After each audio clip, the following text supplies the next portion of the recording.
Hi, everyone. Welcome to Ad Age Next Multicultural Marketing.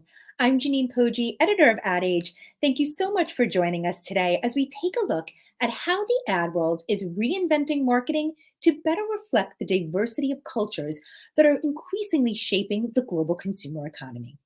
As we approach the 2 year anniversary of the murder of George Floyd, it is just as important, if not more so, for Madison Avenue to prioritize efforts to more authentically connect with diverse communities. During the social reckoning and racial unrest of 2020, multicultural marketing became linked to the pledges made by brands to change how they do business. But reaching and including diverse audiences cannot be conflated with these internal diversity, equity, and inclusion commitments. Authentic storytelling and marketing requires its own separate strategy. So today we will explore what multicultural marketing means for the current times, which includes the emergence of the metaverse, a booming creator economy, and an upheaval in measurement. These new ways to connect with and measure audiences will come with their own set of challenges and certainly require some new rules. And developing those with multicultural audiences top of mind will be essential to ensuring representation moving forward. Before we get started, I'd like to thank our co-presenting sponsors, CMI Media and Collage Group, and our supporting sponsor, Numerator. During the course of today's conversations, feel free to leave your questions and comments on our social channels, and we will try to bring them into these discussions. To kick things off, we will be taking a look at one of the most influential platforms in elevating diverse voices and cultures. Twitter has become a hub for communities to share their stories, promote causes, and bring cultural conversations to the forefront. But like all of social media, navigating these platforms and their communities can be challenging for brands. So, to discuss how multicultural audiences are utilizing Twitter and what it means for brands who really want to reach these consumers, I am thrilled to welcome Goddess Rivera, Global Director of Culture and Community at Twitter. Hi, Goddess. Hey, what's going on, Janine? Thanks for having me. Thank you so much for joining us. We are really excited to have you here to kick off today's conversations. Yes, let's do it. This is super exciting. I think there's so much to talk about and so many great things to share. So I'm really excited for our conversation today. You know, I love my Ad Age family. I know you do, and I'm loving your shirt representing Twitter. I love it. Loud and proud. I actually saw your tweets from this weekend about CultureCon, which for those who don't know is a conference dedicated to creators of color. And since we're, having this conversation today and really spending time looking at the evolution of multicultural marketing, I'd love to see like what you saw there that can maybe help set the tone for today's conversation. Yeah, it was such a beautiful experience, in Atlanta, which is such a mecca of specifically Black creativity, Black culture for decades. And as you mentioned, just creators of color who are really leading the charge. So, as the Global Director of Culture and Community, our job is to make sure that we're amplifying, communities from historically marginalized voices from historically marginalized communities on Twitter. And we knew that CultureCon was a place that we needed to be. And this was kind of our debut year being there on the ground after they had to switch to virtual for the past 2 years. And it was absolutely incredible. We're able to not only connect with Twitter voices who are our voices that we serve from these communities through our program on the ground, but we were also able to help foster many conversations on the platform and at CultureCon, both on stage at CultureCon and then using Twitter Spaces about conversations that really matter to creators. So things like what do you wish you knew when you started kind of your journey? Hearing directly from creators of color who are from the LGBTQ plus community, who are creators with disabilities and Black. And we wanted to make sure that we provided a moment for them to share what they've learned with the greater community and also share some inspiration and share also why Twitter is such an important platform for them as they move through their journey. So it was great to connect on the ground. And it was great to also see those conversations take shape. And we love the founder of CultureCon, Imani Ellis, who's a Twitter voice herself, and so excited to continue to invest in and support in every way that we could. So we had a great time at CultureCon. Any takeaways from these creators on the role of social media in these conversations about culture, diversity, issues that are important to them? Like, what is the role of social media now in these conversations? Yeah, we actually we talked a lot about that on our stage panel, which was talking about how authenticity builds bank and how people have found their specific authentic voice on Twitter and use that to actually create conversations, push them forward, and then also open up opportunities for partnerships with, corporations like brands, for opportunities, for paid opportunities. And it was really clear that what social media and Twitter specifically provides is a platform. We always say it's the podium, it's the mic for people who have been excluded from having those opportunities to be heard. So for voices who have been excluded and marginalized and silenced or not listened to, it was clear that social media and Twitter specifically provide an opportunity to demand to be heard, meaning their lived experiences, what is important to them as far as conversations that are happening within the communities and beyond. And then also showing that they are a force to be reckoned with, a creative force that cannot be ignored and should be partnered with and should be paid by brands who are looking to make sure that they want to integrate them into their creative processes as they try to connect with these communities. So it became one of those, the conversations that we were seeing is that this is an absolute necessity. And these spaces must continue to be a place where these communities can thrive. And I'm really proud to be doing some of that work to ensure that as we evolve our service here at Twitter, that we're integrating the feedback and experiences of communities and voices who are from historically marginalized communities, because I feel like that's how we create the experience, not just that's great for them, but it ends up being great for everyone because it's truly inclusive. And we've seen some powerful communities emerge on Twitter, like Black Twitter. What do brands need to really understand about these communities before jumping into the conversation? How are they using the platform, and how have the behaviors, evolved over the past few years? Shout out to Black Twitter always. I always give so much love to that community. It's one of the communities that I really felt so passionately about, during my time in the agency days, where I knew that this was such an important representation of how brands need to not just understand the behavior of a community on a social platform like Twitter, but you couldn't even begin to understand it unless you understood the cultural nuances, context, and often even history of this community at scale. And I think that is kind of the answer to your question right there is, you are going to see behaviors happen and conversations take shape, but without really digging in consistently. I'm going to say it one more time for y'all in the back. Consistently, not 1 month, not 1 day, not one report, but consistently digging in and understanding and listening to communities, from diverse communities on Twitter.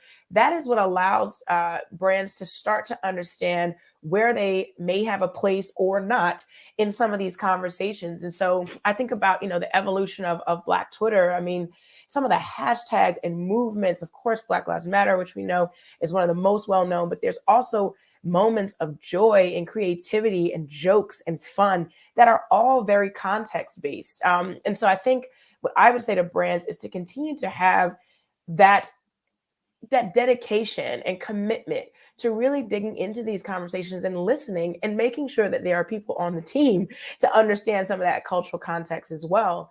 And I think, I think about some other communities on Twitter for sure that have also really done some really interesting things in how they push conversation forward. My mind goes to Dawn Gibson, I believe, who created Spoonie Chat, which is a conversation on Twitter about people living with chronic illness and sometimes disabilities that are invisible. That is a deeply, deeply informative and really important conversation about what the lived experiences of people with disabilities, often Dawn as a Black woman, often people who also have other intersections, and how that helps them move through the world and also on our platform.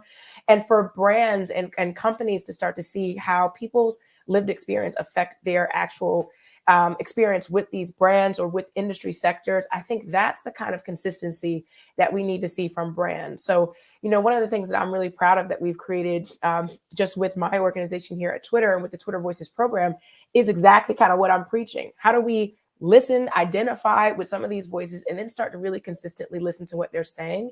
Because it's important to how we continue to build our own service and how we advocate for them to be involved with some of the ways that they want to come to life with brands and have those those relationships kind of be created. Sorry, that was a very long-winded answer, No, but I'm not at all. so That was passionate. fantastic. You did mention in that though that there are moments of joy there, moments of entertainment, moments of humor. Do you think that's sometimes overlooked when you're thinking about multicultural marketing? Does it have to be so serious? Does it, can there be moments of joy and humor and entertainment? Yes, and I make this a big sticking point when I speak to it. So I think what's interesting is that when you're from a historically marginalized community, you know that of course, right? There are moments of joy. There are even some of the hardest moments in history, even some of the hardest moments now.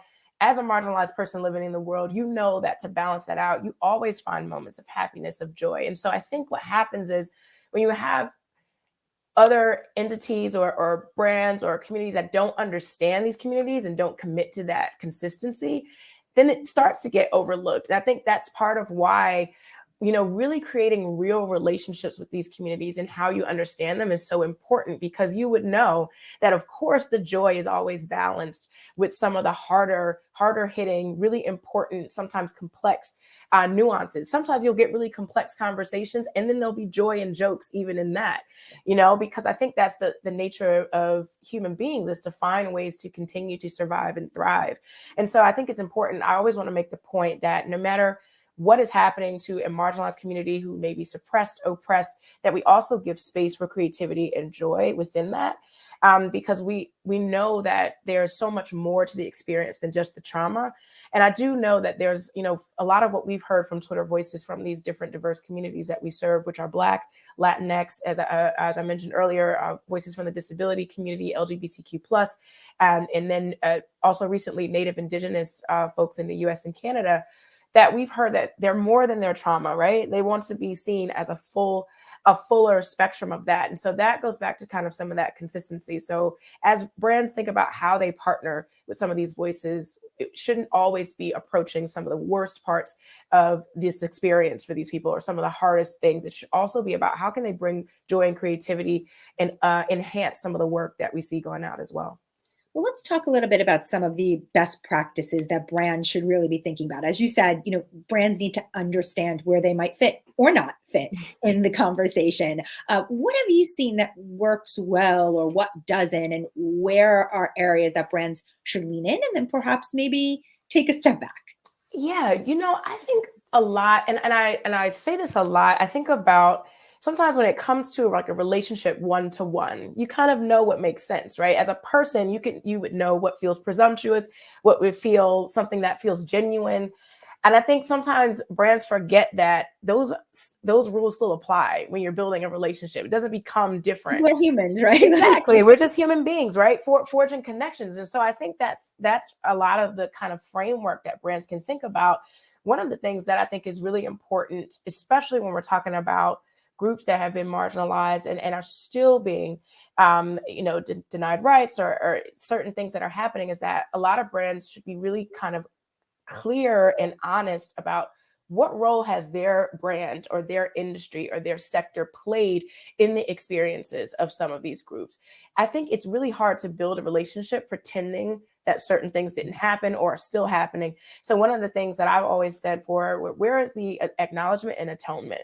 What does it look like to say, actually, we've done a lot of research into what we have done or could have done better, what we've benefited from, what we were complicit in. It might sound prickly, like these are all very uncomfortable words, but I think that when you start with that honesty, that is what helps you build an actual relationship with communities. And so starting with acknowledgement and atonement, and for some brands, some of these things are centuries old, right? And just continuing. So it does take a really hard look in the mirror to do that. And so I think that kind of honesty is really important as well. And then also, as I talked a little bit about before, and I'm going to keep kind of like nailing this in here, is the consistency piece. Some brands jump in when it's trending. Some brands jump in when it's a certain month. I always like to say I'm a Black woman 24/7, 365. I'm Black on March 1st. I'm, for my LGBTQ, community and friends there, they're still in that community July 1st. And so I think that it is important that brands think about what is a consistent approach to relationship building and establishing relationship and maintaining that relationship. What does it look like? And that should be a full ecosystem and program within itself. So I think those are, I think, two core pieces that brands can really start to think about. And then the last piece I think that's most important is, I always call it the fishbowl approach is icky. Do not stand on the outside looking in, making decisions about people or assumptions about what you think they want. Bring those people into how you make the process, how your entire process is, how do you create your creative outputs? What does it look like? Not just the end game, but sometimes very, in the beginning of that process, the strategic process, the ideation piece. If you're getting data back, have you talked to people in that community about the data? Does it feel right? Does it not? Does it miss the mark? And so I think that's something, the listening piece is something that I've always really leaned heavy on. And when it comes to strategy, I think it's important. And I think that there is sometimes a little bit of that nervousness for some brands to say, well, I don't know how they're going to receive us, and I think that you should There's a be. fear too to say something wrong, that they're not going to say something right, that whatever, they Exactly. say might be, not the right way to approach it. So for the fear, they perhaps don't do anything. Exactly. And I say, don't let that fear, create a paralysis around action.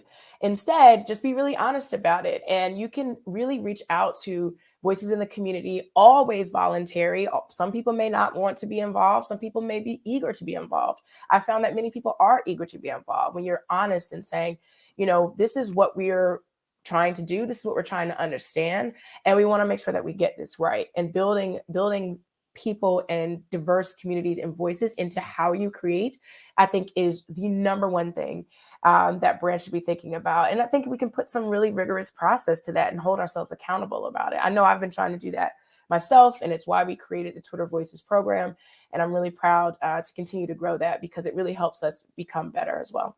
When you talk about building, long-standing relationships with various communities, what is the role of influencers in this? How can creators really be a gateway for brands into these communities? Yes. So, I think I want to say a couple things about that. So I love the words. I think they're important, but I also want to make sure that when we think about creators or influencers, that we're not excluding people who push culture forward, right? You Interesting. don't need to have that, moniker attached to your name to be a part or a voice or have a perspective that pushes conversation forward. So it's really important to me that people, even there are people who create great content and it's people resonate with it and they, create things for their followers, and that's a really important role. And then there are people who, which is why I love Twitter so much, you can be a hairstylist, you could be a mechanic, you could be a stay-at-home mom, and your lived experience and your perspective is still important, it's still valuable. And that's why I often use the word voices, because to me that's inclusive of creators, it's inclusive of influencers. And so many of those people have created equity in their community, although they may not be looked at as a traditional creator in the sense. And so I think about just, some of even the Black and brown women that I follow on Twitter who talk about their lived experience as mothers, as, professional women moving through this world, what it means. And those are the type of things that I think are still extremely valuable, even if they may not create a piece of content specifically around that. And I also think that inclusive of the traditional influencers and creators and those voices who I just spoke to, is that this is where it's important for brands to really bring in those voices and how they create. I think about the program Voices X, which we've been piloting. I'm super proud of. That came out of us listening to our voices and saying, well, what do you want from brands? Do you want them to bother you? Do you want them knocking at the door? Do you want them to kind of, bring you into this process? And we heard resoundingly from several of the communities that yes, they wanted to be a part and collaborator into how brands, create relationships with their communities. And they wanted to be paid for that. And they should be, and that's part of what we advocate for with this program, because we know that it's important. And when I do that, I kind of say this same thing that I said when I started answering this question, is that don't count out just someone who might create content. Include that person, but also include the hairdressers, also include the mothers, also include the people with regular jobs who are passionate about or have an experience that they can speak to that allows us to better understand intersectional consumer experiences. So I think that it's really important for people to I like those words, but don't just think of them only. Right. Think about other ways that consumers can help us understand what they need from us and value all of those perspectives. Yeah, I mean, a whole business has been built around like identifying creators and influencers that Right, fit with the brand strategy and brand voice. right. How do you recommend then brands finding the right voices when you broaden it out a bit beyond like those that are just creating the content and some of the ones that are really well known and maybe have large followings? How do brands find the voices that are relevant to the conversation? And that's where we get back to like consistency, right? So, I use the term Twitter voices, but that's our program, right? That we've created to identify some of these voices who have a lot of this equity in their communities, and who are pushing the conversation forward. But to me, I have to be a Twitter voice in order to lead this program, right? Again, it's that I'm not looking into a fishbowl. I'm swimming with the fish in the bowl, right? And so I think that's how we do the best work, is that how our brands actually really deeply entrenched in the consumers that they're speaking to. How are they understanding that? Is it task force? Is it groups? Is it ways that they do this? Is it programs? I think that there's no silver bullet for how we do that. I mentioned our way of doing that, but I don't want brands to think that there's just one size fits all. If you're a CPG brand, it may be a different way that you do that. If you're in the tech sector, it may be a different way that you do that. But I think brands need to really think about, and I always say, my goal is that there's a culture and community team at every single corporation that exists, and that they find their way to ensure that they are making sure that they have a relationship between their brand and particularly people who are marginalized in every facet of society, because that is how you make things better. And so I think that making sure that you're entrenched, and once you're doing that and really committed to that, you start to be a part of the world where you see and meet many of these people or hear from them. I think Twitter is a great tool to begin that journey because it's the largest record of public thought in the world. And as you start to dig in deeper and be consistent about that, you can start to understand, as I mentioned before, I do not have a disability. I have learned so much from Spoonie Chat, right? I have learned from listening to Imani Barbarin and Alice Wong. I've learned about those experiences, and I've learned how to better our work and enhance our work and how we service those voices in their communities and beyond, because I've been listening. So I think that sometimes the easiest solution is right there in front of you, but it does take time, it does take commitment, and it's not always an easy thing, meaning that it feels comfortable. But I think that it's always necessary, and we need to be willing to do that kind of work. So I say, come to Twitter. I got a lot of follow lists for y'all, some amazing voices to start with, and then you'll start to listen to those conversations and start to, again, how can you one-to-one invite, collaborate with, speak to. We love to be an advocate and conduit for that on the Twitter side. But I think it's an important commitment, and brands need to kind of make it and then figure out what's their next step for their specific journey in this. Last week, your colleague TJ Adeshola during the New Front was talking about understanding and acknowledging, all intersections of consumer identity and interest in order to really be an inclusive marketer. How does a brand do that, and what are some of the new opportunities that Twitter is offering? I know, you're talking about Twitter Voices, but other ways to help them think about doing this. Yeah, and that's one of the things I'm super. I love TJ. That's like my brother. I'm super proud of how we showed up at New Fronts, and really excited about some of the partnerships that we announced. And I think that is exactly why we're excited about Twitter Prism as well, which is kind of our approach of what does it mean to have to create truly inclusive marketing.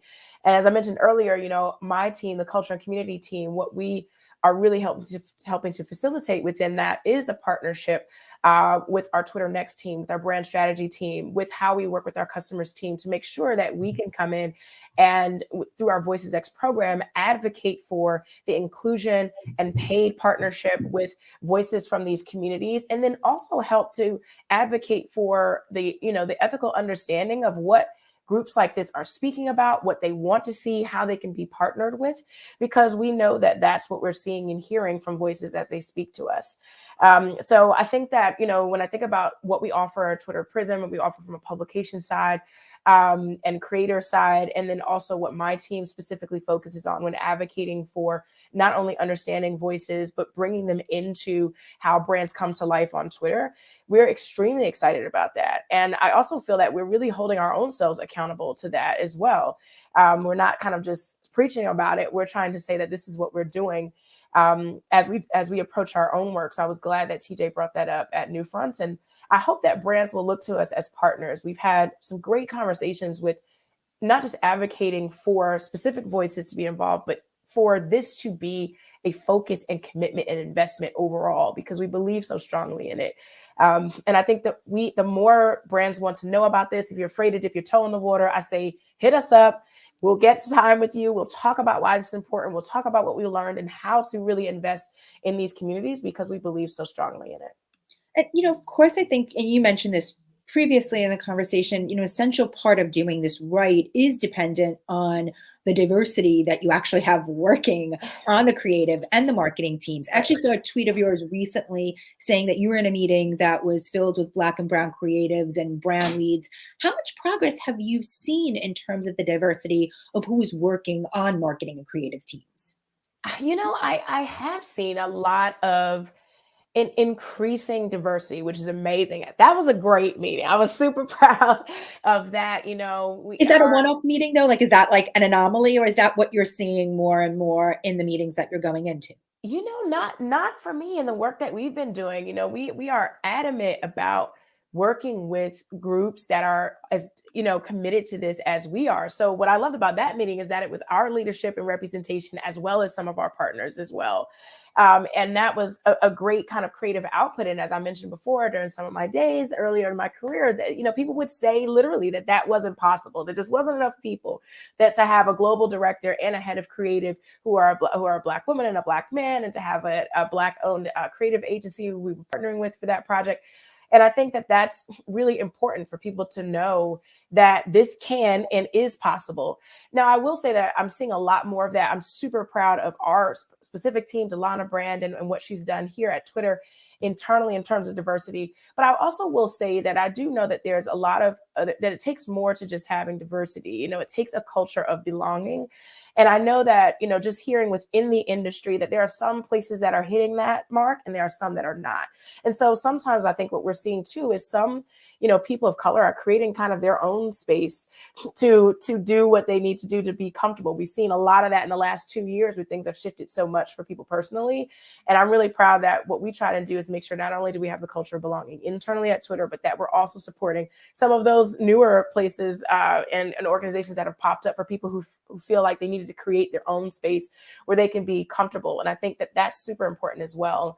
And one point I also wanted to make is that I know we were talking about being nervous earlier, and brands being nervous about working with different types of voices or creators. And I think that, that is part of it. Being in a place where you feel comfortable to speak your truth is important to get into the real work and the real honesty that's going to make us create something that's going to make society better, going to make our product better, our service better. And, I want to tell brands, do not shy away from people who maybe, speak honestly, whether it feels provocative to you or it feels like something that makes you uncomfortable. That is something that we really do champion, because being in a place where you can be honest about who you are and your experience, or what you think of the work, or who is doing the work, that is what makes us better. And that is what I think is the overall goal, is not just the diversity, but that there's a culture and a environment where people can really be who they are and say what they feel, so that we can get to great work. And I've been really excited to try and create that in every project that we've worked on. And we've had some amazing experiences where we've learned so much from different communities. So I empower and encourage other brands to do the same and kind of get past some of that fear, because I think that it's super powerful. We can't really have a conversation about Twitter or any social platform for that matter without really addressing how brands need to think about what their voice is during moments of turbulence. What is the role of brands in conversations like Roe v. Wade? Like, how should they navigate any sort of discourse on these platforms? And I think, that goes back to kind of thinking about, how do I navigate this as a person, right? If I was a person one-to-one, have I never spoke about this before, and now it's time for me to come out? What would I say if I had never talked about that? Would I say, you know what? This is not something I've said before, but I've been thinking about how this affects my friends, my family, our employees. And we want to start a conversation, or we want to give space or the mic to people who have been talking about this before. So I think there's a lot of different ways to do that. And I know for people who, brands who have never said anything, I remember, being a person who studied PR in school, it was like no religion, no politics ever. Those days are over. And so I think, now we need to think about what is your brand's core values and how are you going to enter this conversation, but in a thoughtful way that makes sense. As an individual who never spoke about it, now I'm a brand, how we enter that space. And so I think for brands who also realize their platforms are so huge that you can also provide space for people who have been doing this work, who have been having that conversation, or who are affected by what is happening to take the podium and speak about this in a way that people can hear. So I think there's a couple of different ways to do that. And again, getting past the fear or the paralysis of fear and making sure that you are entering the conversation in a way that is respectful, in a way that is thoughtful, and not a way that is exploitative, and being really kind of clear about that. And also, if you're really nervous, listening first, and then thinking about how to do that. Listening to those communities is most important. Goddess, thank you so much for joining us. I am thrilled that we got to have you on, and this is a great way to kick off the day. Thanks for having me. Be well. Thank you. As a reminder, for those of you who are watching, feel free to leave your questions, comments on our social channels. We will try to bring them into the conversations. And over the course of the next few hours, we will be spending time really discussing strategies and best practices around multicultural marketing. But just really what that term means is up for debate. And it really could be time for multicultural to get a bit of a rebrand and a facelift. So joining me today to discuss exactly what multicultural marketing means in the current environment and how it potentially might need to evolve for the future, I am joined by Mike Roca, Managing Director of DE&I Investments at Omnicom Media Group, Michelle Nome, Fractional Diversity Marketing Consultant at Line 25 Consulting, Zakira Belton, VP of Client Services at the Collage Group, and joining us hopefully shortly will be Rob Master, VP of Media and Marketing for North America at Unilever. Rob is there. Hello, everyone. Thank you so much for joining me. Hello, hello. Good morning. So I really want to start off simply here, maybe perhaps not so simply, kind of just laying the groundwork and talking about what multicultural marketing currently means and how the term has evolved over the past 2 years. Michelle, I want to start with you. Broadly speaking, what does the term mean in the current environment? I think when we say multicultural marketing, we are considering our marketing efforts that are going to segmented groups. In most cases, when we say that, we're referring to race and not so much culture. And that's why I'm more of a fan of saying inclusive marketing, which I'm sure we'll get into later. Mike, do you have thoughts on this? Yeah, I think traditionally it's been based on ethnicity and race, right? So marketers want to have efforts that reach Black, Hispanic, and Asian audiences. But I think that it has evolved, right, in terms of being inclusive and looking at possibly a new term if it's diversity, but really focusing on the intersectionalities of ethnicity and of race, but also of sexual preference and other types of efforts where marketers want to lean in. Michelle, could you get back into a little bit of what the idea of inclusive marketing means and why that's different maybe than the approach of multicultural marketing? Yeah, so I think once again, with multicultural marketing, we're thinking of a segmented group. In most cases, 100% of the same race, ethnicity in that group. When we come to inclusive marketing, we're thinking about how all of these people are coming together. One, America's a melting pot. I'm in Houston, Texas, the fourth largest city. A lot of these major cities that we're in, they are extremely diverse, right?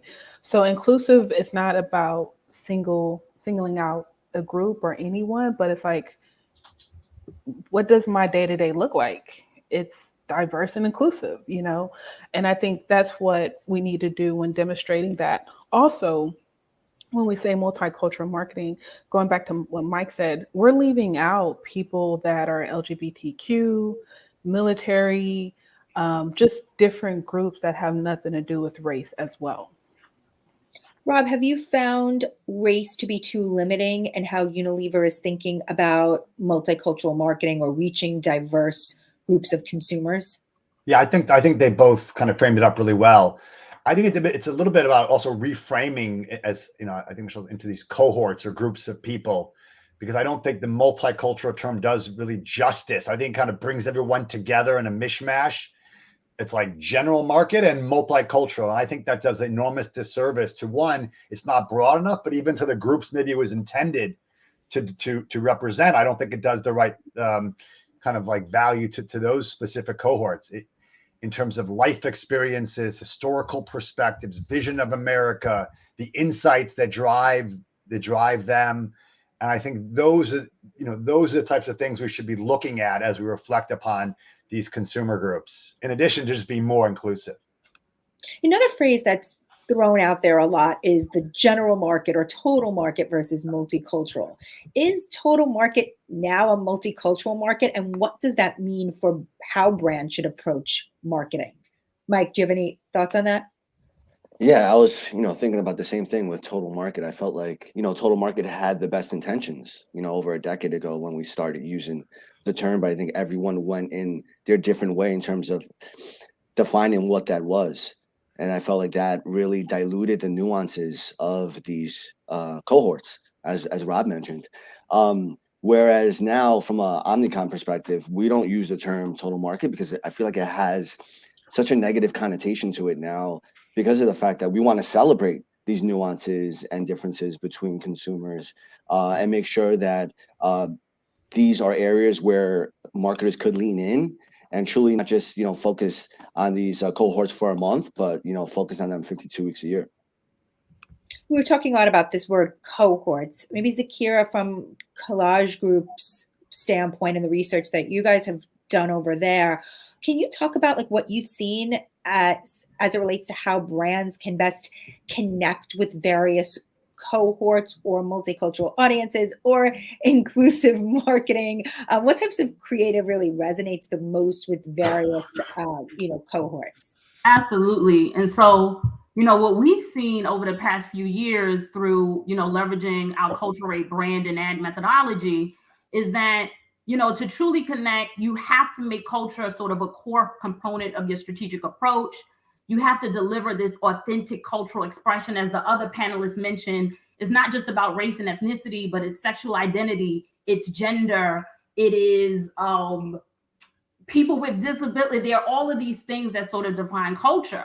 And so we know that over 70% of diverse consumers feel that their race is truly an important part of their identity. And over the last year, we've seen an increase in consumers who say that they are more likely to buy from a brand that supports their own race and ethnicity, with this greatest increase among Asian. However, again, in addition to ethnicity, there are all of these intersectional sort of differences and similarities that we have to be aware of. And so understanding the right to play to avoid this confusion and boredom. So does your ad fit your brand personality, equity, or is it a stretch? And so also, in addition to the characteristics of consumers, you also have to take what's going into the social context, right? So whether it's coming off of the heels of COVID or Roe versus Wade, or, the resurgence of the Black Lives Matter movement or Stop Asian Hate, you want to drive inclusivity by also showing how consumers are part of a spectrum of shared experiences. And we find that these ads really work well in connecting with consumers. So using universal insights and themes to truly connect, those insights being around family, friends, community, love, incorporating diverse talent. And this increases the sort of your reliability of what we call the halo effect. It's almost total market done right, but we call it cultural fluency. So it's authentically showing the human truth of connection that resonates across all segments. Also, sort of activating on what we call cultural truths. So we do a lot around things like passion points and group traits. When you're digging into holidays and things like that, You want to dive deeper into resonance around a specific segment. But again, because of the connectivity in the community, it activates the total market. So think about things like locations, holidays you're celebrating. Is it family reunion that really resonates with Black populations? Is it Diwali? Things of that nature. And then when incorporating diverse talent, it's not just about inclusion, as some of the other panelists mentioned, but representation. You have to create this deep texture with realistic stories or vignettes that really connect. So you want to, again, be conscious of what locations you're using. Is it urban versus suburban? Holiday executions. Are you showing multi-generational family orientations? Food from a country of origin, but also mixed with traditional American fare when you're talking about things like Thanksgiving and Christmas. And then last but not least, you want to ensure that you're not being tone deaf and that the social context is super important as well. Consumers are very attuned to socio-political things that are going on. And so a lot of ads we saw that leaned into this understanding of the plight of Americans, again, at the height of COVID-19, the rise of Stop Asian Hate really performed well. And so again, nestling yourself within this universal insight, within a specific or targeted toward a specific cohort, those cues, those winks have this halo effect across the entire market. So when we think then of words like inclusive and culture, what then are brands missing when they just focus on race or ethnicity? Michelle, do you want to take that?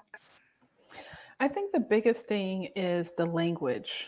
So one thing I say is the language of inclusion, right? So how are we making sure everyone is involved? We're, talking properly. We're sharing those stories. I think another difference between multicultural marketing and inclusive marketing is, what does your digital footprint look like, right? So from your website, your social media platforms, and marketing material, be it digital, physical, or TV campaigns, what does that look like? And are you using the right language to keep all parties engaged? Mike, how has Omnicom sort of evolved the way it's advising its clients? When you think about these words and the language being used, how has it maybe changed from even a couple of years ago?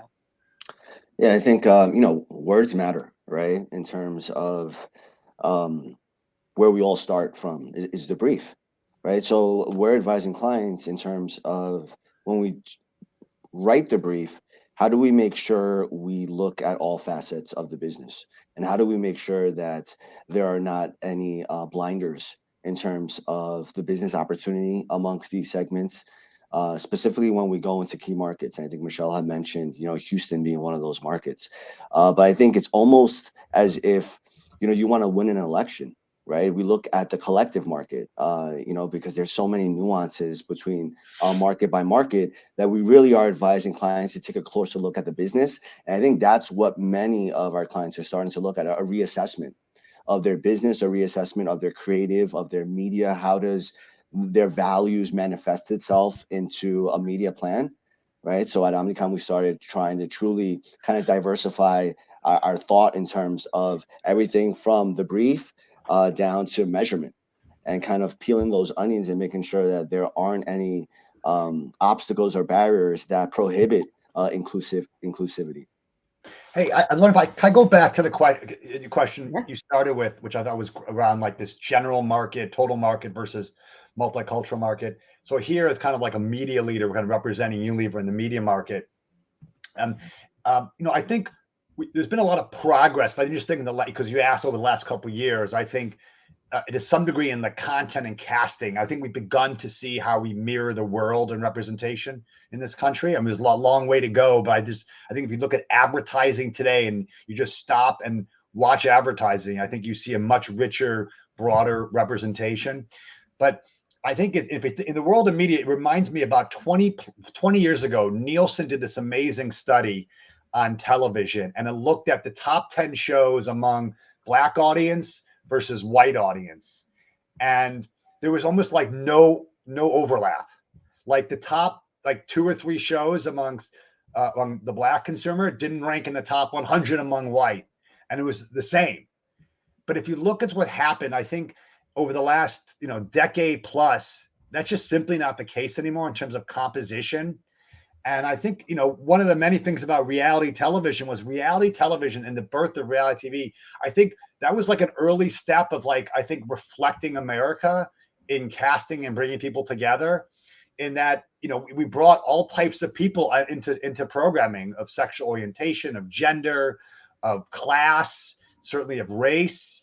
And I think like the rise of reality television, I think, erase this kind of like silo look at composition in television programming. Whereas today, you certainly have some shows that over-index versus, one race versus the other, or gender. But I think today we just don't see that kind of split like we saw in that amazing Nielsen study 20 years ago, where I think the composition today of programming is much more integrated than I think we've ever seen before. I think as an advertiser, then it becomes about a different mission, about your content, your content, your storytelling, the insights, versus, I think historically it was like a lot of the media planning was really about like, hey, this show is for people of color, this show is for Hispanics, this show is for Caucasian. Those days, I think, are gone, thankfully, and we have much more integrated audiences today. And the numbers bear that out. Yeah, Zakir, I'm curious what you've seen in terms of media. Speaking of that, like what media might resonate with various groups, whether it's cultural groups. Do you see like certain platforms working or resonating more than others and things like that? Yeah, no, absolutely. And again, we really look at sort of what drives effectiveness. And it is like this melting pot, in terms of, we look at, it's about the insight, and it nestles itself around the insight. And so what we know is diverse segments tend to be super influential in the country. And so you look at those things like the passion points of music and food and things of that nature. And so what we see really performing well from a media perspective are that content, those ads that lead into those passion points, right, around this connective tissue. And so, for instance, I think of ads like the True Color, the Band-Aid ad, where it shows the young ballerina. And so folks with young families identify that with that, right? There were the Campbell's commercial. I think about P&G's executions around the talk and the look that speak to what I mentioned before around just going straight in to where you stand in attaching to these social and political sort of things that come up within the country. Sort of where do you stand? Because consumers more and more, what we've seen here at Collage, really want brands to take a stand and are more likely to support brands that support them. And so when we see executions that highlight these things and dig in an authentic way, we're really seeing them perform well across the entire market, even non-Hispanic white consumers. Rob, back to you for a second. How has Unilever's approach then to multicultural marketing evolved in recent years? So I think it's evolved a lot. It continues to evolve. I think, first and foremost, it's having the right leadership in the room. So, our most senior leaders are AC Brisa Eggleston, who runs our BPC business, Kara Sabin, who runs our Sundial, Fabian Garcia runs the US, Terry Thomas runs our sales organization. So we have leadership now in senior level roles who I think who are in the room really helping drive and influence our organization. And so, to a large degree, I think it starts over the past few years in a couple of areas. One is product innovation. So how are we thinking about our products and what's right for our consumers? The second is, and I think that this is like probably the buzzword of our panel. We've all said it a number of times, is insights. What are the insights that are relevant for our cohorts? And really driving our communication and creative to support that insight.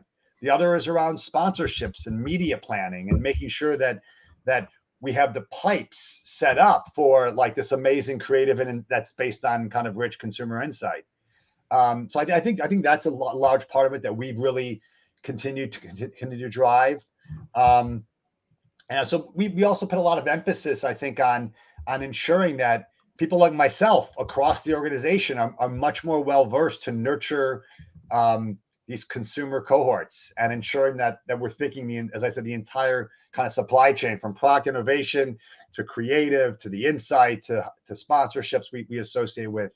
et cetera. And so there's a lot we've done internally, which I'm unbelievably proud of. And then, of course, we're working externally. And so whether it be like the agencies we work with, both bringing in specialty agencies who focus on these cohorts, like Rana, who handles our LGBT plus work, or Joy Collective, or Lopez Negrete. We've worked hard to make sure we have a roster of agencies that bring this kind of insight in, but it doesn't stop there. It's also making sure our in air quotes, main or traditional agencies are representative. And I think they've done a terrific job. I think about the work that Element has done and Mindshare, of how they have filled their ranks with like different voices. So it's an entire process, both of our footprint, of how we ourselves are set up, but also the footprint we carry outside, to making sure our partners are ready to engage in kind of this new America. We actually have a question from the audience that sort of talks about these different steps in the process. Jonathan on YouTube asks, how are brands currently searching for diverse suppliers and vendors like agencies and firms to improve their multicultural marketing efforts? Anyone want to take that? Yeah, Michelle. So in 2019, I started the African-American Marketing Association. So we do have a number of brands, even marketing agencies that reach out to us, be it for their hiring or looking to partner with other smaller marketing agencies or freelancers. So it's been an interesting experience. Me particularly as the leader, I just try to connect people. And hopefully, my members are able to maximize the efforts. And there's been a number of other Black professional organizations marketing organizations that have launched in the past couple of years. And I think we, been having a lot of conversations with brands and large organizations on fulfilling just talent pipeline, once again, be it career or business. Rob, how are you thinking about this? You mentioned a little bit the agency side and the diversity in agencies you're working with. How beyond that, like other vendors that you're thinking about? Yeah, so let me just shift gears. I think, I reference agency, but I want to talk about media platforms, because I think that's a really important part of this journey and story for us. We launched this project called Project Propeller, and really the goal of it was I think twofold. One was to help elevate and nurture people of color owned media properties. And the other was to work and nurture properties that exist today who represent the voices who are anchored in kind of serving that community. So it's twofold. So in many cases, companies like Univision or BET are important partners. But so how do we work with them as they anchor in that community, but also working with like Black owned or Hispanic owned media properties? And I think back to like the digital journey we've been on. We at Unilever spent enormous amounts of time nurturing and developing the likes of Twitter and Facebook. I remember, not to name drop, being in a room with Sheryl Sandberg like 15 years ago talking about how do we do advertising on Facebook. And we spent enormous amounts of time, disproportionately with what we spent, nurturing Facebook to get them right to take our advertising. And we've done the same thing with Condé Nast and a host of, as they've kind of transferred from publishing and Twitter and Pinterest, the list goes on.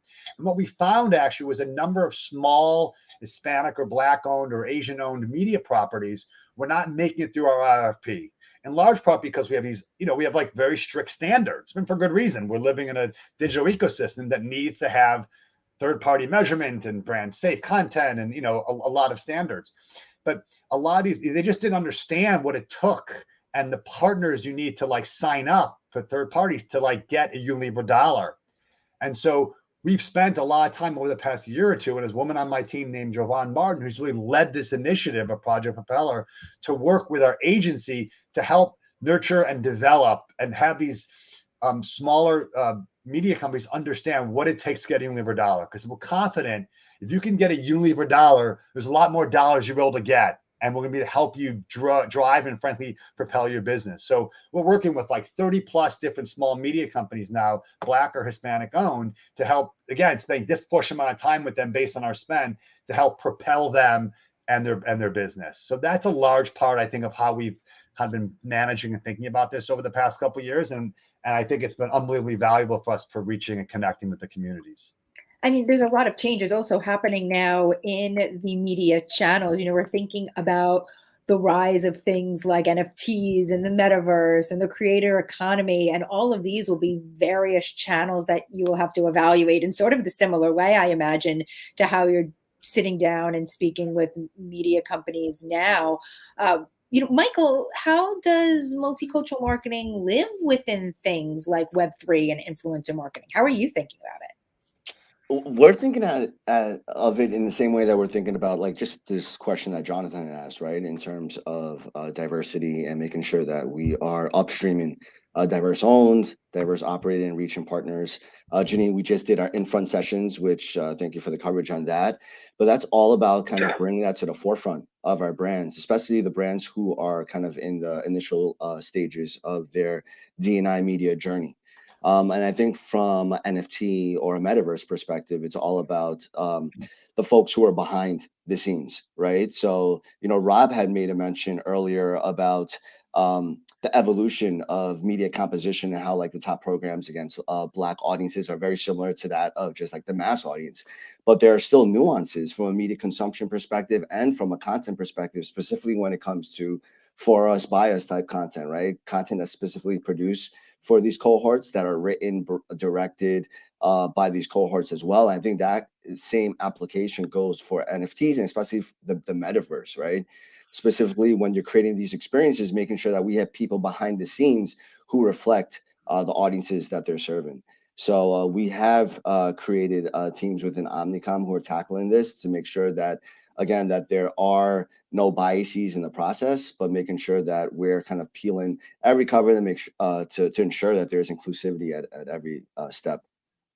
Rob, how are you thinking about inclusivity in Unilever's efforts around Web3 and the like? So I think it's a really exciting space for creators. I think, and someone said this earlier, like,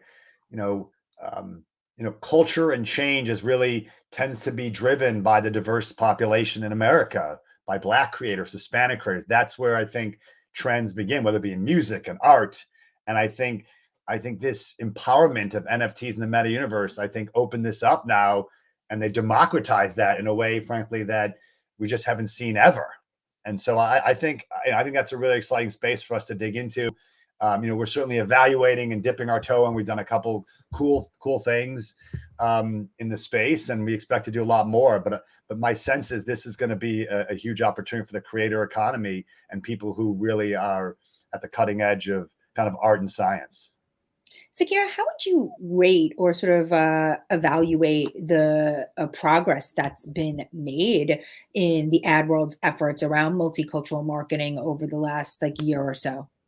It's so interesting, because what we're seeing is that satisfaction levels across consumer segments have actually dropped.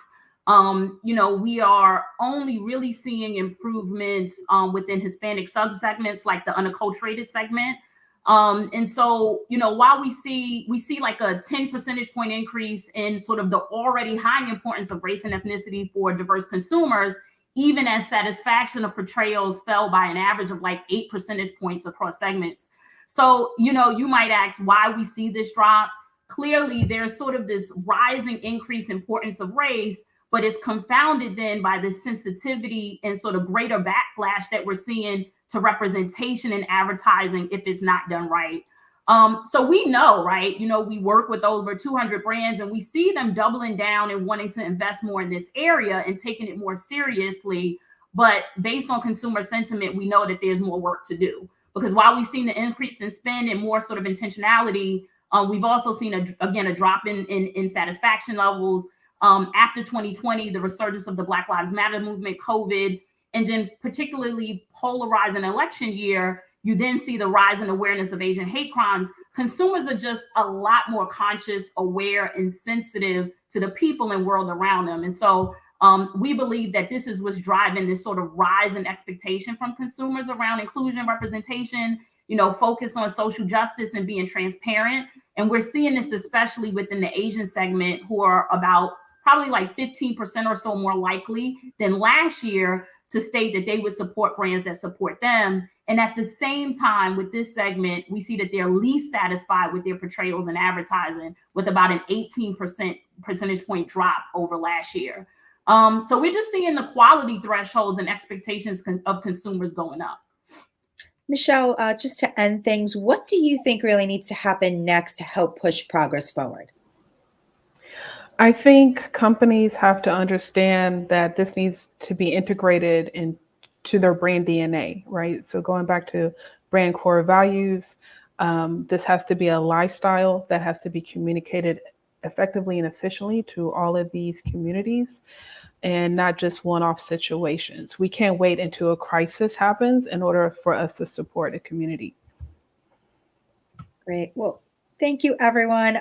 Culture and inclusive marketing, I think, we'll be hearing more about, and sort of rethinking even the way that we are talking about multicultural marketing, even through the rest of this conference today. So I appreciate it. And thank you for bringing those words to the forefront and having us think a little bit about the evolution of what multicultural really means. Thank you, Rob and Mike and Zakira and Michelle, for joining us.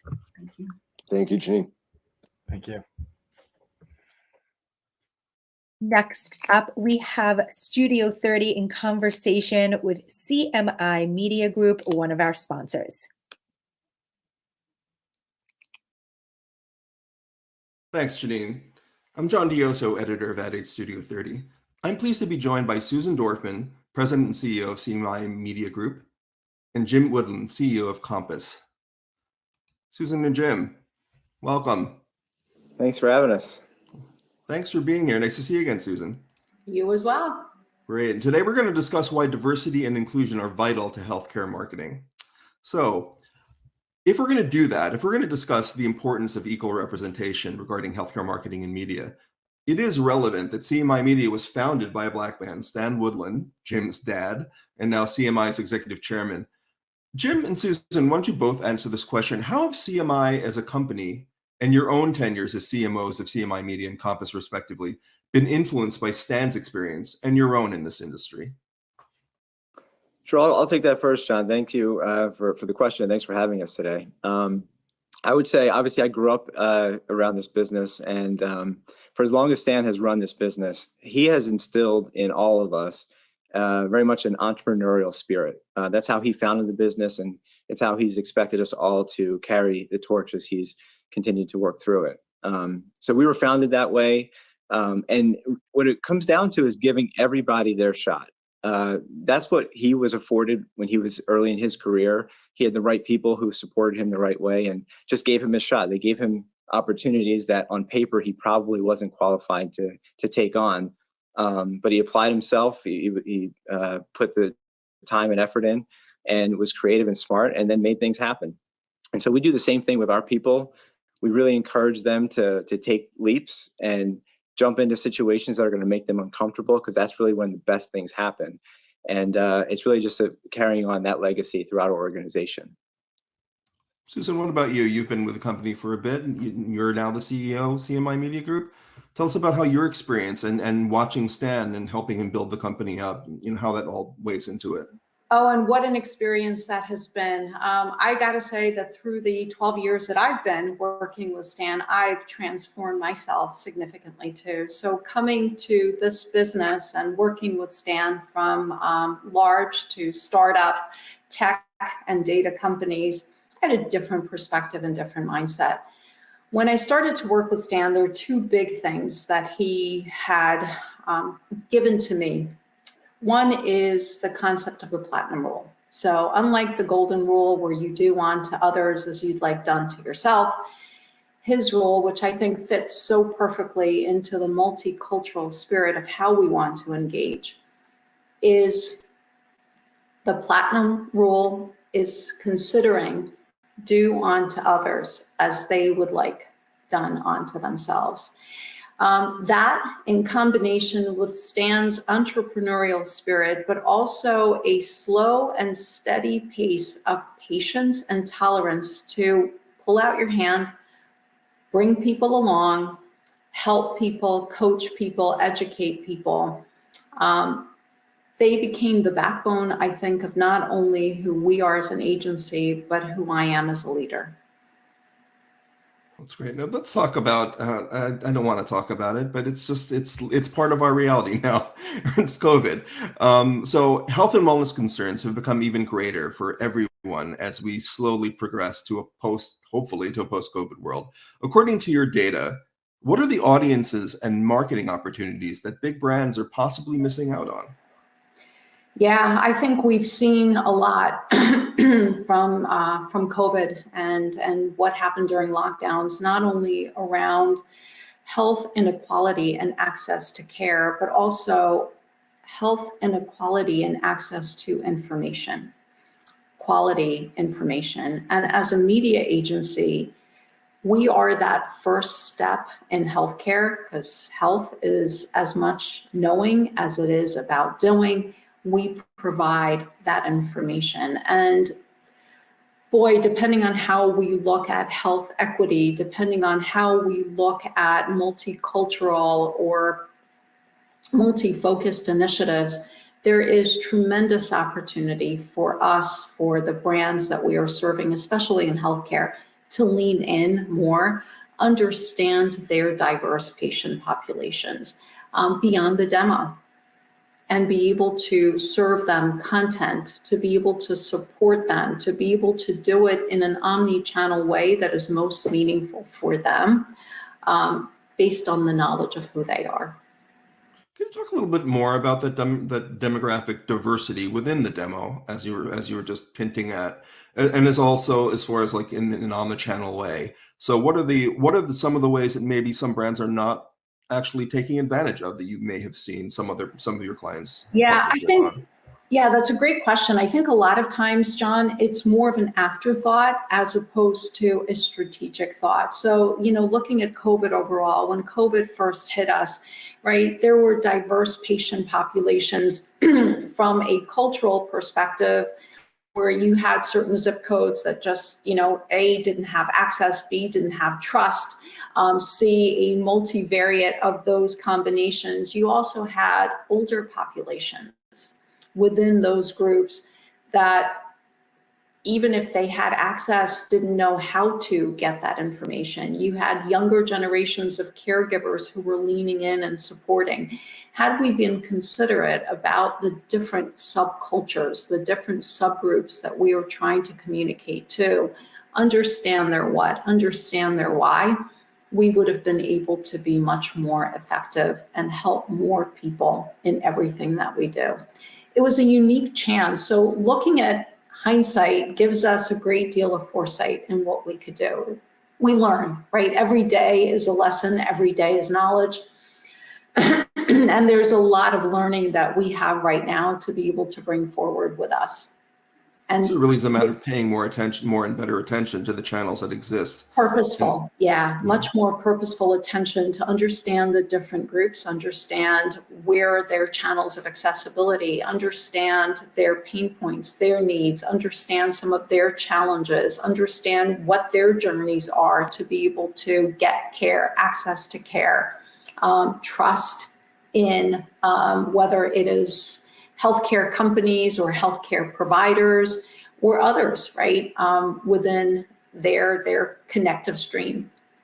Let's talk, and then we talked about existing channels. Let's talk about potentially newer channels. So in other words, tech. What are the ways that healthcare brands are taking advantage of technological innovations? Anything from better and more efficient targeting and measurement to the virtual worlds of the metaverse and Web3 to better market to multicultural America? Sure. So I can start with that, Jim, if you're thumbs up. Sure, jump in. Awesome. So, we've seen a lot of opportunity through programmatic, and not just from a digital perspective, programmatic and being able to serve banner ads, but, we can go from short form to long form, from being able to serve up video, being able to serve up audio. There's just so much we can do from a technology perspective. When you fuse that with data and being able to identify audience propensity, people in a privacy safe way who are more like being able to look at zip code level data. I just saw very interesting article and study that talked about the fact that our zip codes are much better predictors of the outcomes of health than even our genetic makeup. So being able to leverage some of that data, being able to hone in and leverage the technology around programmatic, the technology that we see from artificial intelligence, being able to meld that together, audience data, and putting that through, again, strategically, not as an afterthought, oh, should have, could have, but let's think about this as we begin our planning, as we begin our creative decisioning, and make that a forefront into everything that we do. Jim?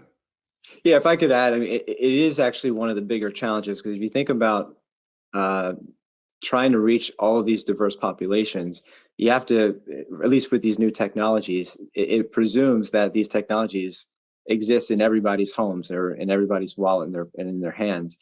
And it isn't there yet, at least not for some of these newer technologies. And so I think we're going through a period of time where we're learning how best to use them. And healthcare has so many examples of how using the virtual worlds to expand access and understanding. I mean, being able to reach into someone's home and get to rural areas, for example, or to demographics that don't have ready access to physician offices.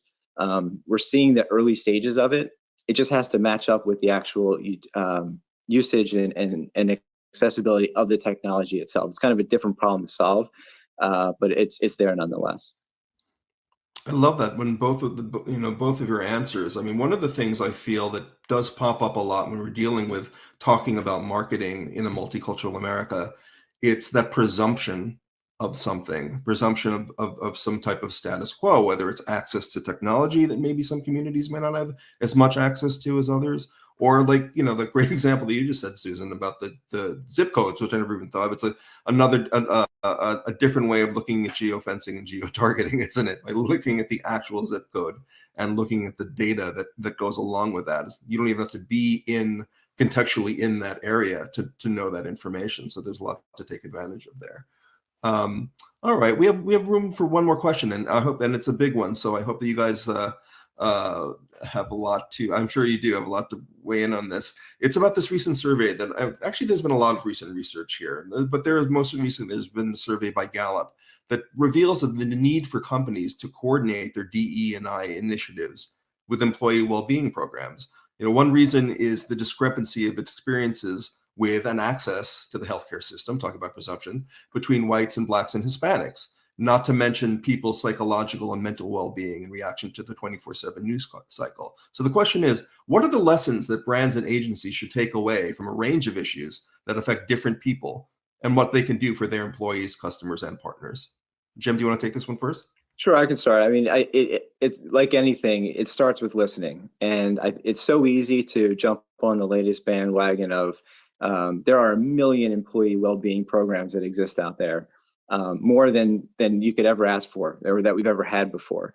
And if you just jump into and you're starting with a solution before you figured out what the problem is, you're bound to lead yourself down roads that are going to, almost by definition, isolate key members of your staff or your clients or your customers. And so it's really about listening first. We have individual groups, ERGs, that are begun to voice their concerns or their issues, what's bothering them or what's challenging them. And it could be anything. I mean, there's every single human on this planet right now has reason to be concerned about something. Just turn on the news any given day, and there's a million things to be worried about. And we're recognizing these last 2 years plus now has given us insight into people's homes, into the way they live on a daily basis, ways that we never got to see when we were all in offices. A lot of people, they showed up and they left that at the door. Now we're all living our entire lives out in public, and that's a very different way to manage a business and manage your staff. But it's a gift in a way, because we can truly understand how our people are feeling and what's really concerning them. And then it's designing all of the well-being programs we have in a customized way to address that. Because what's bothering one cohort is going to be completely different than another. Like any organization of our size, we've got people who stand on opposite sides of important issues, and that's to be expected. And we have to respect that and support them both equally. And so I always come back to making sure that you've got really big ears and you're listening way more than you're talking or doing. Susan. Yeah, just one thing to add, because Jim said it so brilliantly, is we as CEOs need to make sure that we have representation, fair and equitable representation. Oftentimes I think our teams come to Jim and I asking for budget, but what they get is a lot more. We care, we're deeply involved. We have what we call POIs, objectives, key results, or priorities, outcomes, and initiatives specifically geared towards not just well-being, but make sure that every group, every ERG is represented, that their voices are heard, not just those that raise their hand, but also the voices of the silent. Those are the ones that are incredibly important for us to listen to. Jim and I spend a very, very significant part of our day and days reaching out to individuals, meeting 2-to-1. With each of our employees, we do have a goal to meet with every single person at least once, if not more. So I would say we have a lot of work to do, from internal representation to listening to getting much more involved, and then being able to bring it, that same factor of care, that same factor of being outside to the customers we serve.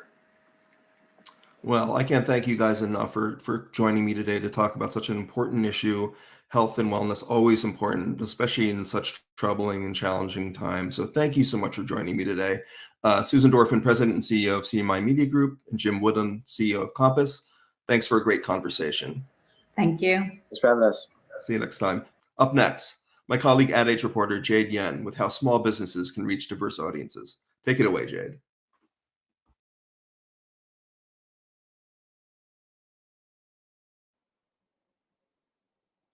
Thanks so much, John.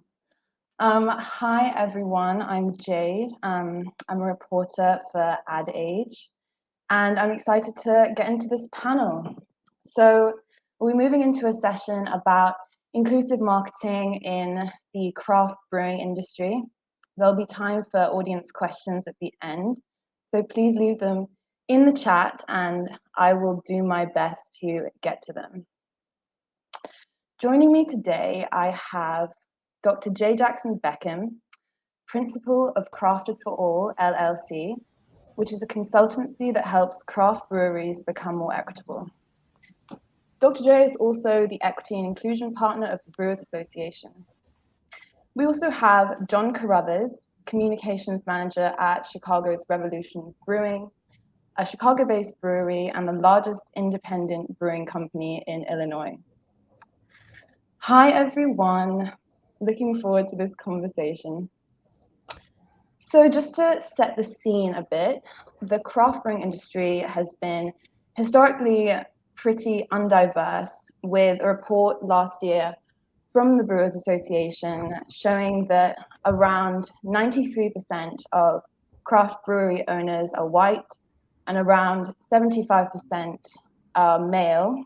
So those pretty damning figures. So in this session, we'll be speaking about how the industry is trying to change this, how it's traditionally small to medium businesses are changing their demographics, reaching more diverse consumers, and more broadly speaking, how other industries can learn from these changes. To get things started, I wanted to ask Dr. J, could you speak to the industry's history and how it's led to these problems with reaching diverse audiences, both with hiring and marketing? Sure, Jade. And I'll ask anybody who's tuning in to forgive me. I have COVID, and my voice has been a casualty of being ill. But I would start first by saying that the craft brewing industry isn't unique or special in the way that it's put together now, or the way that it's demonstrating some lack of both serving diverse audiences and allowing access and opportunity for folks to participate in the industry. Rather, I think it's just a kind of a perfect microcosm of what's going on in the broader United States, both socially, economically, politically. If you think about it, our industry really came to fruition in the 1960s and 1970s, which was a politically and socially, economically fraught time in our country. I think a lot of us can point back to that time and clearly see how an industry that grew up out of that particular environment would bear lots of seeds of inequity that would be carried through. Most specifically, our industry is capital intensive, and at the time, we're using a business model that was very common. Equipment wasn't common, supplier relationships weren't common, at least not at the scale that small brewers were trying to do them at the time. And when you look at those who started breweries in that first wave, they definitely were people who had access to considerable financial resources, education, things along those lines. And when you think more broadly, this is when, it may have been still illegal for a woman to get a credit card without her husband's signature, or schools were still trying to desegregate. You realize this is not a ripe time for folks from underrepresented groups to jump into entrepreneurship. I think as you carry forward, the industry has grown by leaps and bounds. We've slowed into a mature growth pattern the last, I would say, 3 or 4 years. But prior to this, if you look at the period between, the 2000s and to 2015, we had double-digit growth every year, both in production and number of firms. And for an industry that's just exploding and experiencing massive growth, a lot of people don't pause to think about how it's composed, what's going on, right? Like lots of people are just trying to make more liquid and get into that next bigger production facility. And so I think the slowing growth has certainly given opportunity for people to kind of look up from the last 2 decades of rapid growth and say, wait a minute, we've kind of grown ourselves into a little bit of a box here. Yeah, totally. I kind of on a sort of more concrete example level as well. John, you work for a specific brand, Revolution Brewing, and I was wondering how your brand has come up also and experienced these challenges and changes that Dr. J was outlining for us. Yeah, so we had the advantage of being started by some folks who had experience in scaling up a business. Our founder and chairman was the pub brewer at Goose Island, and before that, a community organizer. Our brewer had worked at Firestone Walker, at Three Floyds, some of the big breweries. This was also a time when, we talk about access to capital. Dr. J is not kidding. Our bank officer got fired for approving the loan on this place back in 2008 or 2009. We opened in February 2010, and we were one of, I call it less than a dozen people making beer at all in the city of Chicago. And we could not keep people from 3-hour waits. I mean, it just exploded. So we almost immediately signed a lease on a new packaging facility that opened just over 2 years later. So that is something that grew up at a time when, not only was beer still kind of a nascent thing in Chicago compared to places like San Diego or Portland or Denver, it was also a time when the major players, call it Heineken, call it Anheuser-Busch, Miller Coors, hadn't quite realized the value of kind of in-house bought and owned craft as a hedge against that kind of competition. And you look now, we are only 12 years old as a brewery, but in Chicago, which has the most breweries per capita, we are seen as kind of one of the older, more established breweries. The thing that is so different between then and now is the market is not there for what we became. You could not start a brand at the level we did and become something like we have. And that's not necessarily unique to how we did it. It's just unique to the timing. And as Dr. J was talking about, the maturity of craft brewing as a subset of the industry.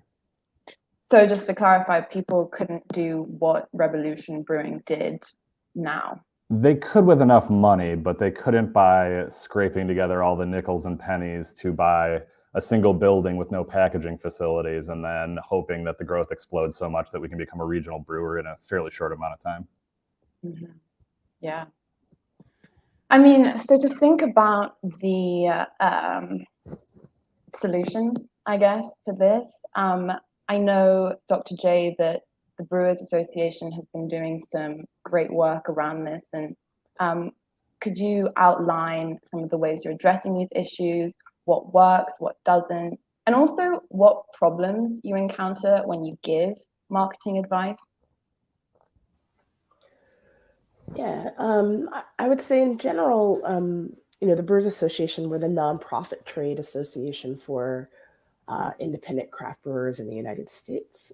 That's defined as any brewery that's less than 6 million barrels of production a year, that's no more than 25% owned by a non-craft brewing entity. Our conversation around disparities, diversity, equity, and inclusion started around 2017. At that time, a diversity committee was formed within the BA. I came on in 2018 as kind of a part-time contractor and was really looking at providing external resources. Since then, our DEI function has kind of ramped up exponentially. Now I'm a full-time equity inclusion partner for the association. I have a team of 2 folks who work with me. And we really try to provide comprehensive support in terms of both internally to the association and externally to our membership. The things we're working on specifically to point at our membership in terms of marketing and reaching, broader audiences really have to do with, first educating our folks about who their audiences are. One of the things I do as part of my job is travel around to state brewers guilds and talk to folks on the state level. It's a much more intimate setting, and it's easier to talk to people about their specific geographies. And I bring data with me about not only the demography of the drinkers in their large market areas, but just the general demography of the areas, census data. And for me, it's actually surprising how many people in areas really just don't know who is really in their area, right? And maybe that's a little bit of existing in a bubble. Maybe that's, you don't always cross over to the other side of town, but just giving people some concrete ideas about like who's here and who is drinking craft beer. And then you can kind of really see very clearly where the gaps are. That tends to be a really huge service to folks right there. Other ways, we're just trying to talk to people about ways that they can do more inclusive marketing practices by looking inward, right? So talking about alignment with not only their kind of DEI mission, but with their overall business goals. If you are misaligned, that comes out very clearly, and it leads to problems. So I think, you have to be able to draw the line from, a piece of marketing collateral to the kind of values that you have for inclusion, equity, justice, but also to the values you have for existing as a business in the first place. And I think once we can provide those kind of like data and frameworks for folks, it's easier for them to kind of find their way to their own marketing successes. Yeah, thank you for that. And you're a trooper for speaking with COVID and giving us that at length. John, I was thinking about the campaigns that Revolution Brewing has done, and I wanted to ask, how has Revolution Brewing kind of put its values into its campaigns in the ways that Dr. J was describing? Right, and Dr. J is absolutely right. This kind of starts by the culture you build within, and if you're any kind of good marketer, your marketing is just the vocal expression of the values your company holds. In terms of our examples, we place a big emphasis on our community partnerships. So these are places in Chicago that address various social issues that we as a brewery, and I don't mean this from the executive level down, that people who are pouring the beer, packaging the beer, making the beer, feel very strongly about. We have places locally that we've worked with over years, and when we get into one of these partnerships, we commit to like not a certain number, but just a multi-year thing. We don't just pour a beer and say a portion of these proceeds go here. We put things in our calendar where all sales go to support different organizations. And these are organizations that are all here in Chicago. They address things, whether it's, food insecurity, domestic violence, legal justice. And we tell the whole story of what they do.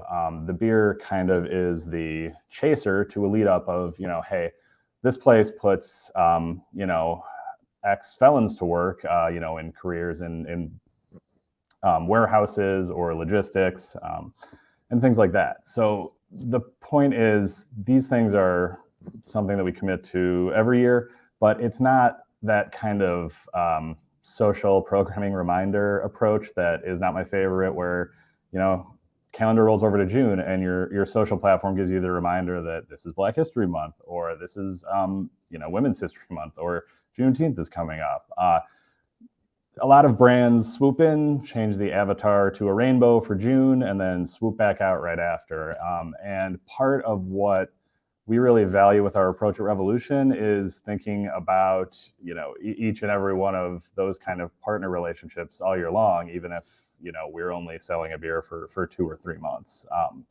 We can miss something on the calendar that is a day and know that we didn't have to tweet about it because we have built a culture and done our work to support the same kind of values that go beyond some of the more superficial approaches you can see in marketing. Totally. And I feel like companies that do the kind of superficial stuff hear often loud and clear from people on Twitter when that happens.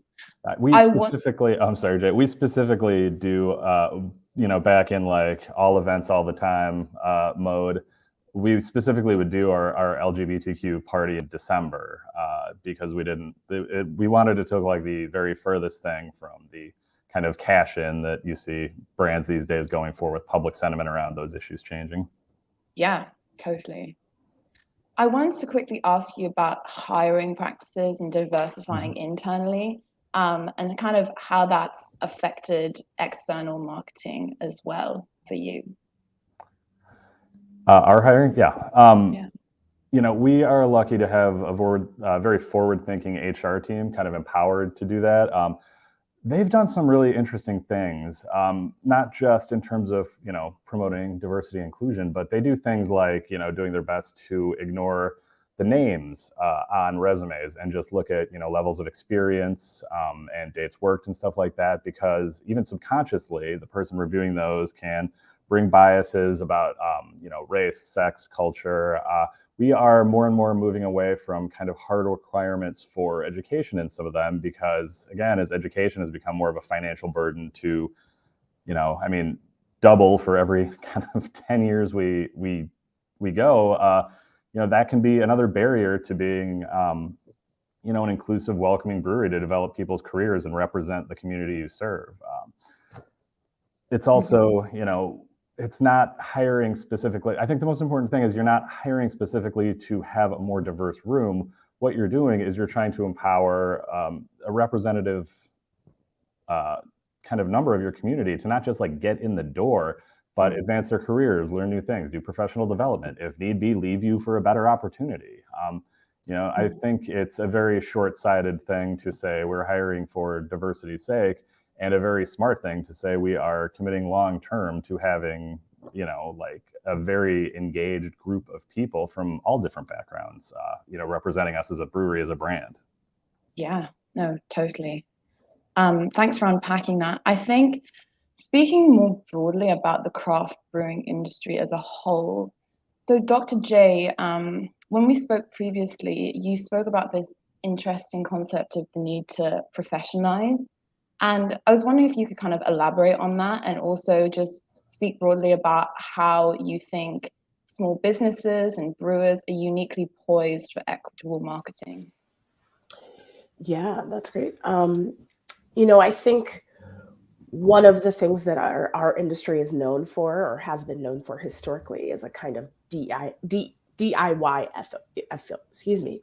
ethos. Like we, people created small breweries in their garages and kickstarted their way to starting their breweries. Like it was very do it yourself. And then, kind of you have a lot of people who maybe have never been in management or who have never been in that particular type of management because this is a second career, a passion career. And then there's kind of this exponential growth on the technical side.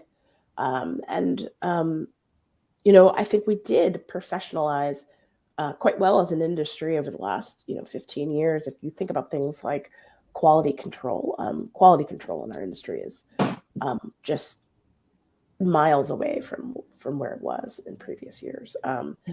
Right, safety, right, having a culture of safety and making sure you prioritize that in terms of not just employee well-being, but right, safety of guests and customers.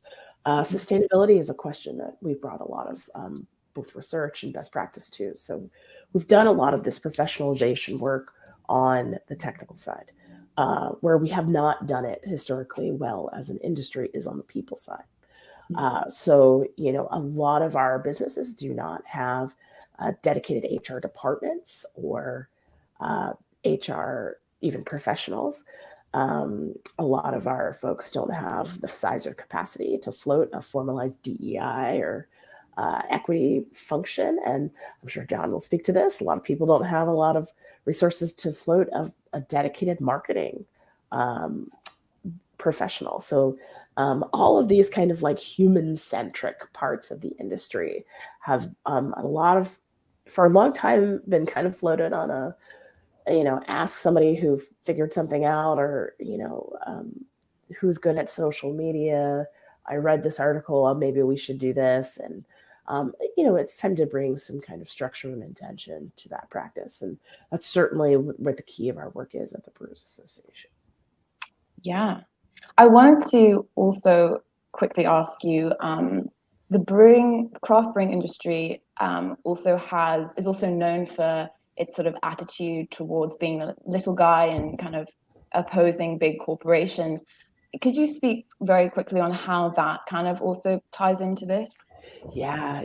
I mean, one of the ways that I've seen it tie in is a little bit of a reluctance on the part of growing businesses to kind of adopt those, processual things because there's this idea that it's like going corporate or selling out, or that's somehow going to kind of fundamentally damage the cool, I think, which is such an unfortunate way to look at this, right? And to some degree, I think that's a bit of a cop-out. I think the best of us in our space, even though we kind of see ourselves as fundamentally different than kind of mass-produced big beer, also look to big beer for what they do well, right? They created some of the best processes, some of the best technology. You don't close your eyes to what they're doing well. And one of the things they have done historically well is manage people, right? You put processes in so that you manage people well. So that served as a bit of a hurdle for us historically. Yeah, that's totally interesting. I think that we only have a few minutes left. Time has flown. So I just wanted to zip forward to a question about the future and what you both hope to see for the industry in terms of inclusion over the next year. John, I thought we'd start with you. Yeah, I mean, I would love for craft beer to lose the one thing that I think everyone knows it for is kind of this built-in aesthetic. I say in my flannel shirt. I think that the best possible road, to the next 10 years starts with these conferences and get-togethers looking a whole lot different than they do now. Even just as an industry, if you want to look at it, purely bloodlessly financially, do you really want an aging kind of, what am I trying to say? An aging uniform consumer mindset? I don't think whether you're selling, beer or wine or chips, I don't think anyone wants that. But part of that starts, the entirety of that starts with building the kind of culture where you are valuing and listening to, a wide array of people other than just the people that you already know or the people that you have met because you come from the same background. I think the most interesting breweries out there today come from very non-traditional backgrounds, and I would love to see just more of those pop up, and maybe more of the old brewer Instagram aesthetic die off. Yeah. And Dr. J, what do you hope to see? I think I would just like to see, I'd like to see our industry really embrace thriving people as a kind of cornerstone of what we do. Something struck me on the panel before this, talking about this kind of interconnectedness of DEI and wellness. And that's certainly the frontier that we're kind of looking at right now, is what is an integrated DEI, HR, and wellness practice looks like. And how does that support thriving people? And I think if we embrace thriving people as an industry, the kind of return on that investment that we put in is going to be tremendous and really important for us to kind of sustain as a healthy industry going forward. Yeah. Well, thank you both so much for being here today. Sadly, we're out of time, but this is it for our morning sessions. So I guess we will see you back at 1:45 p.m. ET. Enjoy the break, brought to you by Numerator.